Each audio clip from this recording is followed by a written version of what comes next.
show you how to do the Turkish cast on, which is my favorite for 2 at a time toe up socks. Well, we have 1 at a time toe up socks as well. This is the one I like to use. So you start by tying a slip knot. And this is my long cable. I usually like to use a 40-inch.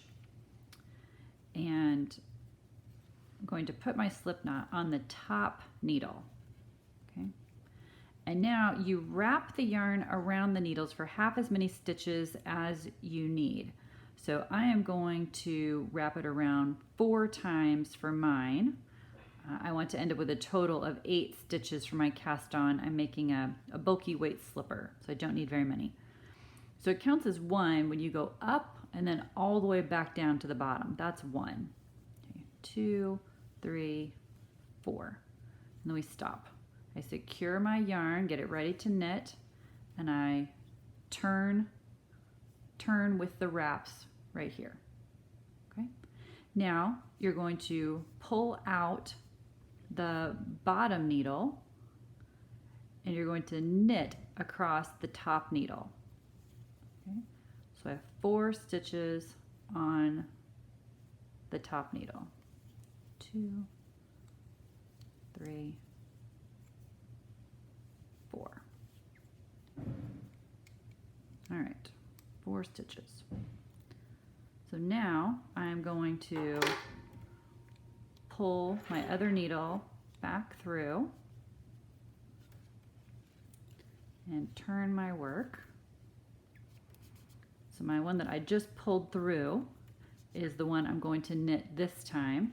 But the first stitch is that slip knot, and we actually don't need that at all anymore. I'm just going to drop that off. I'm going to make sure that in the back they kind of cross so I don't lose that stitch, though it doesn't unravel on me. So now I pull out the bottom needle and I'm ready to knit the top stitches. 1, 2, 3, 4. Okay. So now I do it again. Pull that needle through.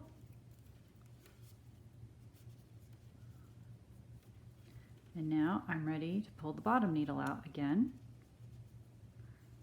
I knit across one more time.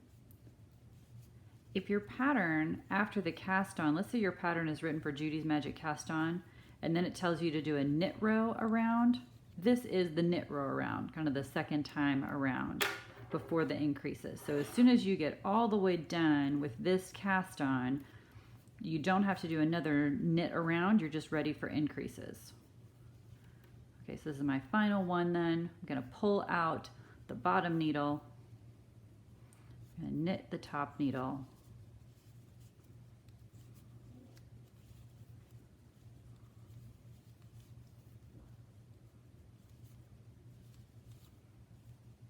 Okay, so now I'm going to pull it through one more time. I want to make sure you know how to be set up for magic loop. Okay. So what you're going to do is you're going to fold this together so that the knit side is on the outside and the purl side's on the inside. You're going to fold it together.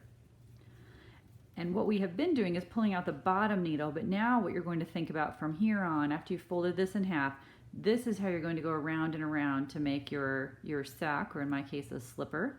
You always pull out the needle that has the stitch with the working yarn attached to it. So this is my stitch with the working yarn attached. I pull out that back one. You can see the yarns kind of coming off the top of that needle. And that's how I want it to be, positioned just like that. And then I am ready to go. And this would be the row if my pattern has increases. For the second row, this is that row right here where now I'm ready to start my increases. I hope that helps.